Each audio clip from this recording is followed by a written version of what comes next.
Unipar Jember News.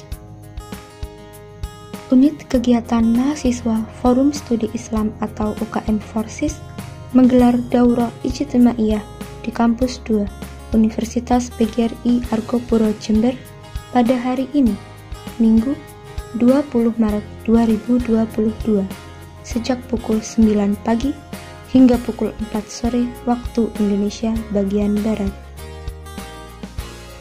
Kegiatan ini dihadiri oleh seluruh anggota UKM Forsis dan beberapa pemateri yang menyuguhkan pokok bahasan berbeda. Beberapa materi dan pemateri tersebut antara lain penyampaian tugas pokok dan fungsi, program kerja, sekaligus tanggung jawab sebagai upgrading pengurus yang disampaikan oleh masing-masing kepala departemen.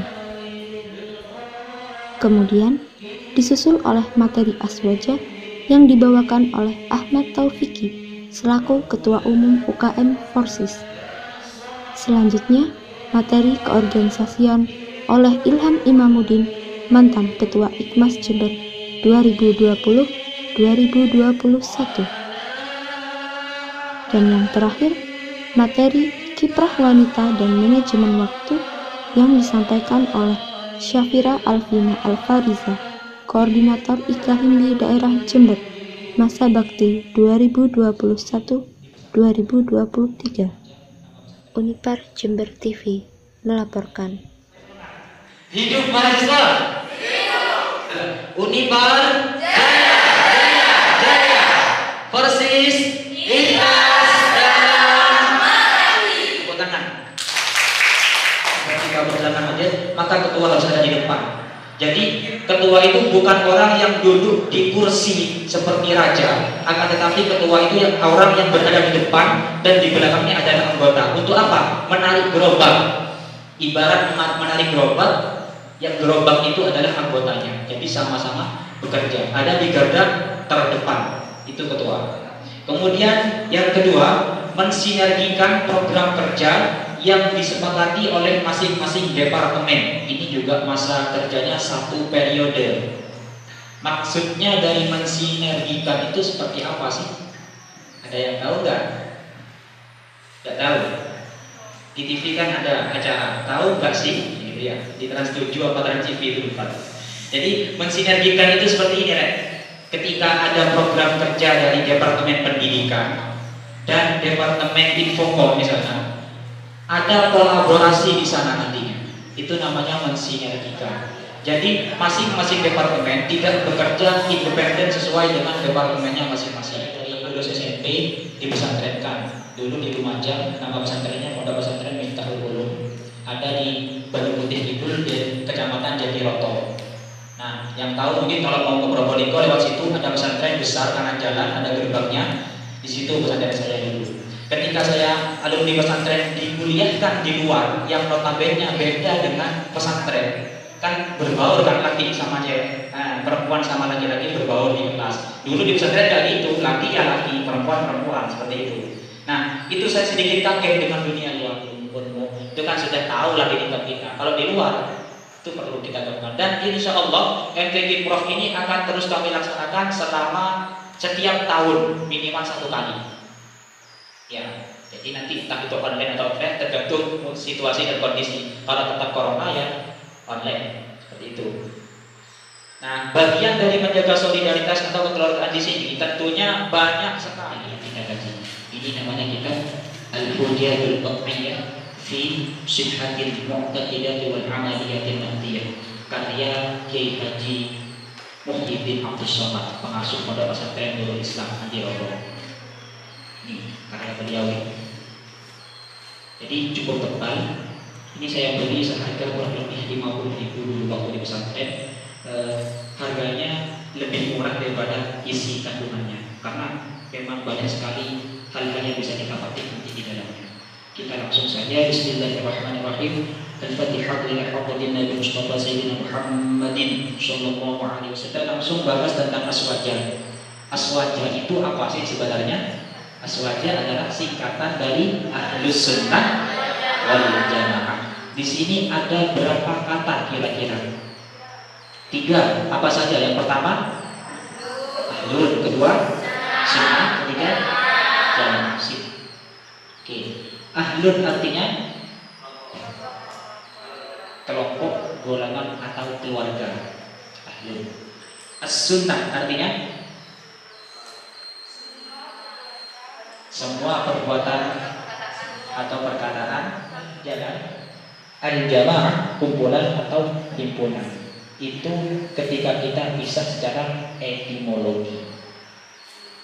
Nah, sekarang secara terminologi, Ahlus Sunnah wal Jamaah ini merupakan suatu jalannya orang-orang yang berkumpul atau himpunannya orang-orang yang menjadi satu, itu yang mengikuti ajaran Rasulullah dan sahabat-sahabat Rasulullah. Begitupun tabi'in dan tabi'in ila yaumiddin. Itu pengertian Ahlus Sunnah secara bahasa. Ahlus Sunnah wal Jamaah secara teologi. Kemudian Kiai Haji Hasyim Asy'ari, salah satu pendiri ormas terbesar di Indonesia. Kita ketahui bersama bahwasanya Nahdlatul Ulama ini didirikan oleh beliau, memberikan penjelasan dalam kaidah Ibnu Amri. Qala Rasulullah sallallahu alaihi wasallam, "Inna bani Israila tafarraqat ala 72 millatan wa tafarraqat ummati ala 73 millatan kulluhum fin nar illa millatan wahidah." Qalu wa man hiya ya Rasulullah? Qala ma ana alaihi ashabi.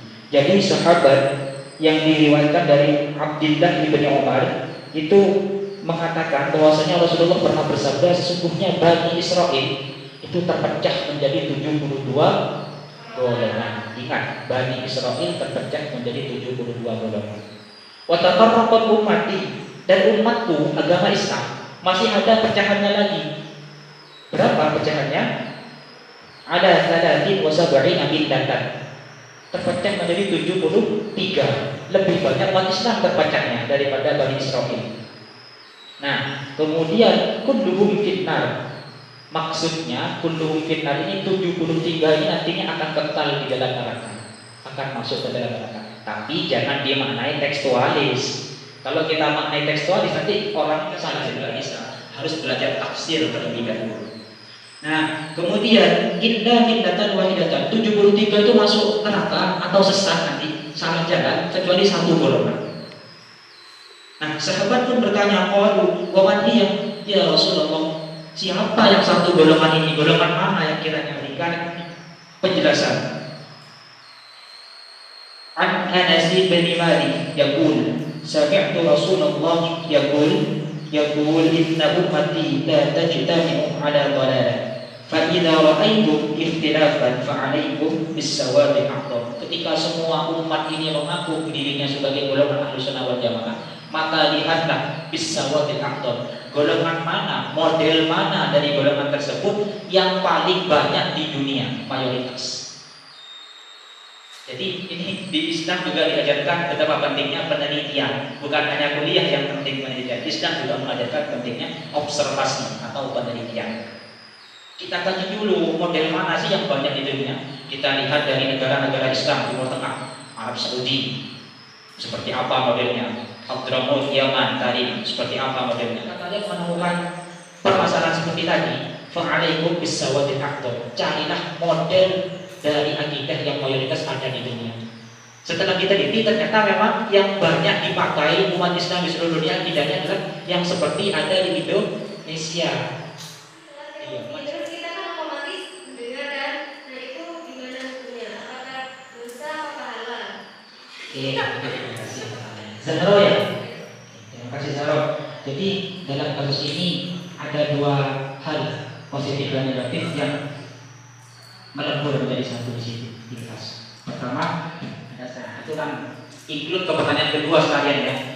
Nah, karena kalau kita nggak gibah juga kita merasa diasingkan malah dari circle itu. Pertama, salah satu caranya yang bisa kita lakukan adalah kita tetap ikut. Jangan ikut circle-nya. Belum selesai kita foto kalau ini. Itu apa ya? Berteman itu wis gak sampai di wis. Ya, baik buruk temani kalau. Tapi dampaknya yang perlu kita sadari. potensi untuk yang membuat apa ya, potensi perbuatan tidak berani. Kalau kita misalkan ke sana malah kita diasingkan atau dimusuhi, maka dia lebih baik untuk tidak berubah. Karena apa?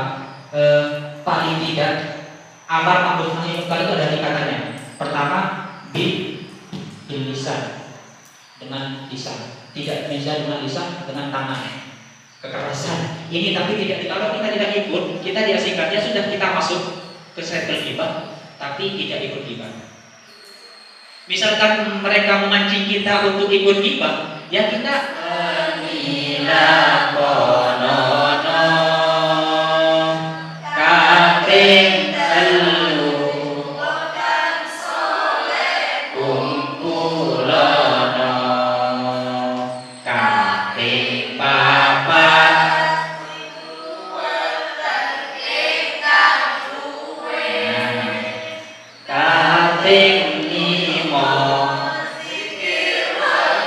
itu bukan dari kuantitas, tapi dari kualitasnya, dari terorganisirnya. Makanya di sini untuk kebaikan-kebaikan, forum-forum, organisasi yang geraknya di dalam hal kebaikan itu perlu kita organisir, perlu kita pelajari, perlu kita berproses di dalamnya. Untuk apa? Untuk menebar kebaikan sedikit seperti itu. Lanjut perihal organisasi, mungkin kawan-kawan di sini udah ada yang tahu nggak organisasi itu apa? Ada yang mau jawab? Berasal dari kata organon, dari bahasa Yunani yang artinya ya organ. Jadi kumpulan antara organ-organ yang saling berkaitan, saling berkebutuhan, itu juga adalah sebuah organisasi. Dan organisasi paling kecil di dalam kehidupan adalah diri kita sendiri. Soalnya kita juga kumpulan-kumpulan organ-organ yang masing-masing pun juga memiliki tugas dan perannya. Yang jika itu sesuai, organ itu selaras dalam menjalankan visi misi atau tujuannya, itu bakalan tercapai tujuan itu. Misalkan tujuannya menjadi dosen, kita belajar, kita pergi ke kampus, kita ikut organisasi, kita mencari relasi, kita mencari pengalaman. Tujuan di sebuah organisasi, di sebuah organ itu kita harus berjalan selaras. Makanya di situ dibutuhkan struktur organisasi untuk menjalankan roda organisasinya. Yang ketiga ada visi misi. Di sini adalah tujuan itu sendiri. Mungkin di organisasi ada ADART. Di bawahnya ADART ada visi misi kepengurusan yang biasanya diusung oleh kepengurusan itu sebagaimana barusan dicontohkan ke diri sendiri itu berarti muhasabah akhirnya. Tujuannya bukan mencari kekurangan dari orang lain, dari rekan kita di organisasi, tapi untuk saling memperbaiki, saling berbenah diri. Oh, di militer, oke. Saya mulai ya, ternyata masih nggak connect ya atas nama saya Syafira Aminal Fariza. Teman-teman di sini bisa manggil saya dengan Salva. Kenapa Kak Salva? Iya, itu singkatan yang singkat aja gitu ya. Saya berasal dari Tadris Biologi UIN Jember. Nah, sasi yang pertama adalah memang kita tahu kan, tahu nggak RA ini? Ya, itu adalah ibu emansipasi wanita. Nah, kalian harus mencontoh dari semangatnya, terus bagaimana dia memperjuangkan hak-haknya sebagai perempuan, lalu proses bagaimana beliau belajar dan sebagainya. Jadi kita bisa mengibaratkan lah RA Kartini pada zaman now seperti itu. Nah, maksudnya seperti apa sih Mbak? Ya. Kayak dalam kita contohkan dalam organisasi, karena memang ini adalah forum Study Islam yang dimana itu juga organisasi. Jadi di sini bukan berarti kita selalu mendisclaimer kita nggak harus selalu di bawahnya laki-laki loh, karena kita punya kebebasan dalam berpendapat, kebebasan dalam berpikir, kebebasan dalam bertindak dan sebagainya. Hanya saja di garis bawahi ada batasan-batasan yang memang perlu kita ketahui. Karena apa? Kita kan mayoritas Islam, ya Islam sih, karena kan ini forum studi Islam gitu ya. Jadi nggak harus perlu ya udah kamu laki-laki kamu pemimpin, nggak, kecuali ketika memang voting kan memang real ya, ada real. Oh berarti ini yang jauh lebih luar ikan bumi. Nah di sini kan apa ya? Saya perempuan, saya bisa jadi pemimpin. Buktinya daerah Jember yang memimpin saya, kan seperti konotasi jelek perihal perempuan. Kenapa? Mayoritas perempuan berpikir itu menggunakan perasaan, sedangkan cowok yang mau saya bahas tuh mengenai skala prioritas. Nah, teman-teman ada yang tahu nggak skala prioritas itu apa? Di sini ada organisasi اغفر لنا وارحمنا لنكونن من الخاسرين ربنا اغفر لنا وتب علينا انك انت التواب الرحيم ربنا آتنا من لدنك رحمة وهيئ لنا من امرنا رشدا ربنا آتنا في الدنيا حسنة وفي الآخرة حسنة ومعافاة من الفتن